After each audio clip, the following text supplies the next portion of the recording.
Hello বন্ধুরা, সকলে কেমন আছেন? নিয়ে চলে এলাম আবারও একটি ব্লগ ভিডিও। তো ভিডিওর থাম্বনেলটা দেখে নিশ্চয়ই তোমরা বুঝতে পেরেছো ভিডিওটা আজকের কতটা ইন্টারেস্টিং হতে চলেছে। বং মিডিয়া আর অ্যাঞ্জেলদির ব্রেকআপ। বলেন কি? কেন তাদের ব্রেকআপটা হলো, চলো প্রথমে আমরা অ্যাঞ্জেলদির মুখ থেকেই শুনে নিই। নমস্কার। এই মুহূর্তে সবাই একটা কথাই বলতেছে যে বং মিডিয়াকে ছেড়ে অ্যাঞ্জেল প্রিয়া অন্য রিলেশনশিপে গেছে এবং এদের মধ্যে ডিভোর্স হয়েছে। আচ্ছা, কেউ কখনো আমরা বলেছি যে আমাদের মধ্যে ডিভোর্স হয়েছে? না উজ্জ্বল বলেছে, না আমি বলেছি।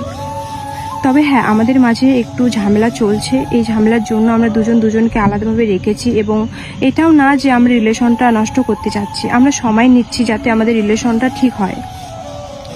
তবে ফেসবুকে যে একটা ট্রোল হচ্ছে আমাকে নিয়ে যে আমি বং মিডিয়াকে ছেড়ে একটা রিলেশনশিপে গেছি অন্য ছেলের সাথে, এটা একদমই ফেক। আমি ফ্রেন্ড হিসাবে ওর সাথে আমি কথা বলি এবং ওর সাথে আমার ভিডিও কলও হয় এবং ছেলেটাও আমাকে বলে যে তোমাদের কোচবিহারে কি কি আছে দেখার মতো জায়গা।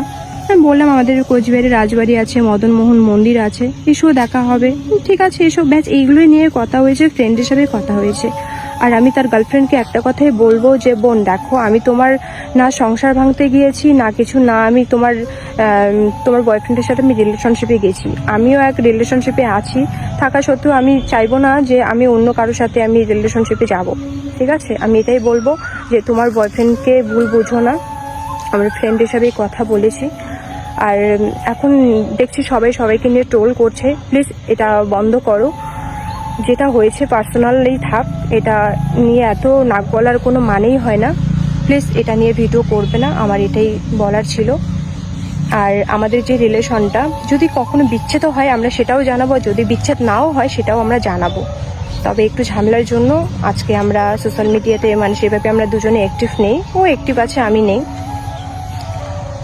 আর বং মিডিয়া পেজ থেকে যেটা ভিডিও শেয়ার করে, মেয়েটা যে ভিডিও করেছিল সেই ভিডিওটা বং মিডিয়া পেজ থেকে শেয়ার করে। এটা রাগ হওয়ারই কথা, যে রাগের মাথায় ও করেছিল। সেটা আমাকে বললো যে এটা রাগ করে আমি করেছিলাম। ঠিক আছে, আমি বুঝতে পেরেছি যে আমি একটা ছেলের সাথে ভেবে যে লুকায় কথা বলি সেটা স্বাভাবিক, ওর গার্লফ্রেন্ড সেটা সন্দেহ করে এবং আমার বয়ফ্রেন্ডও সেটা খারাপ পাবি।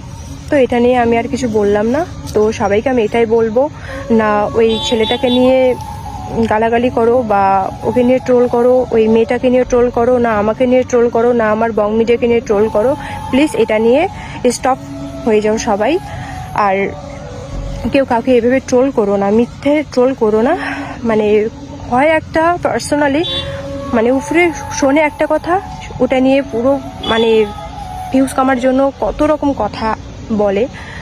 আমার এটাই বলার ছিল, আমাদের ডিভোর্স হয়নি, আমি ওই ছেলেটার সাথে কথা বলেছি, আমি না রিলেশনশিপে গেছি না কিছু, জাস্ট আমি ফ্রেন্ড হিসাবে কথা বলেছি।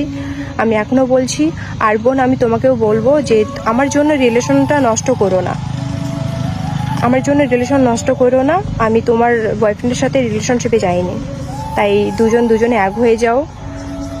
ঠিক আছে, আমার এটাই বলার ছিল। তো বন্ধুরা, তোমরাই তো শুনতে পেলে অ্যাঞ্জেলদি কি বললো। তো চলো আমরা এবার একটু বং মিডিয়ার কাছে যাই, বং মিডিয়া বিষয়টাকে নিয়ে কি বলতে চাচ্ছে। তো চলো আমরা দেখে আসি। 1 বছর ধরে অ্যাঞ্জেলার আমার ঝগড়া চলছে, বাট এবার একটু সমস্যায় পড়ে কাউকে না জানিয়ে বিয়ে করতে হচ্ছে। কিন্তু খুব তাড়াতাড়ি পিকনিকের পরে বউ ভাত দেওয়ার চেষ্টা করবো, তখন সবাইকে ইনভাইট করবো। আচ্ছা দাদা, সব তো শুনলাম এবং সবই তো বুঝলাম। আচ্ছা, তুমি যে মাস গেলে লক্ষ লক্ষ টাকা কামাও, সেটা কার জন্য, সেটা কি তুমি সবার সামনে বলবে? বলেন কি? লাইফে চলে আসে Angel Priya. That's the good point, she was my lucky girl. তো বন্ধুরা, তোমরা তো শুনতে পেলে অ্যাঞ্জেল এবং বং মিডিয়ার মুখ থেকে। তো তাদের মধ্যে তেমন কিছু হয়নি, অনেক ইউটিউবার আছে তারা ফেক খবরগুলোই বেশি ছড়ায়। তো আজকের ভিডিওটা ছিল এই পর্যন্ত। ভিডিওটা যদি ভালো লাগে অবশ্যই লাইক কমেন্ট করবেন, আর নতুন হয়ে থাকলে আমার চ্যানেলটাকে সাবস্ক্রাইব করে দেবেন। চলো দেখা হচ্ছে অন্য কোনো ভিডিওতে। টাটা।